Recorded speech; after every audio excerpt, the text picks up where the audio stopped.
چې مستقل د قربانې ثواب. اوس دا خبره درته کوم یو فتنه نه ده، یو تعزیت دی. دا ستاسو زموږ دا ناست چې ده دا تعزیت دی.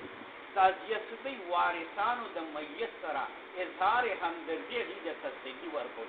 دا کله چې راشي دلته ډوډۍ له نه دي راغلي، دا تاسو له تعزیت له راغلي. دویمه دعا ده، نو دعا وشي. دریمه ایصال ثواب چې هغه مرده ته څه ولوستی شي. منظور احمد نعماني وی ولته د ایصال ثواب دپاره څه لوستل دا د اخلاقو لویه مظاهره ده. دا د بل مړ دی ته ورته وله الحمد، دا د اخلاقو د امت د جوړ یو لویه سلسله. د مولانا اشرف علي تھانوي نه تپوس کېږي امداد الفتاوا لومبۍ 492 صفحه وګوره. وی حضرت مونږ د خپلو مړو پسې ټول ولو وی ویقرأ من القرآن ما تیسر له، چې د قرآن کریم نه څه تا ته آسان وي هغه ورپسې ولوله. د علامه بنوري د مدرسې د مفتي نه لودیاني صاحب نه تپوس کېږي 10 جلد فتاوا د دریم جلد 172 صفحه باندې دریم جلد.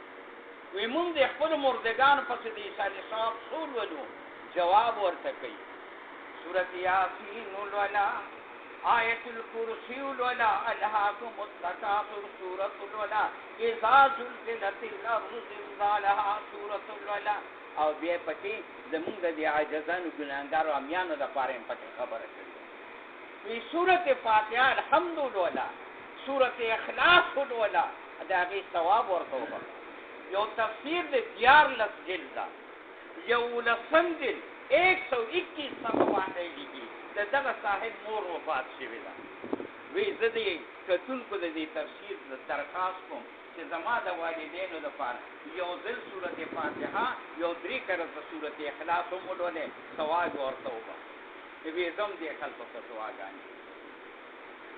نو دا لوستل د چې دي دا د ایصال ثواب دپاره یو تعزیت دی، یو د ایصال ثواب دپاره څه لوستل دي. نو د اوس د ایصال ثواب په بنیاد باندې یو ځل الحمد او 3 ځله قل هو ولولې، د هغې ثواب به دې روښو.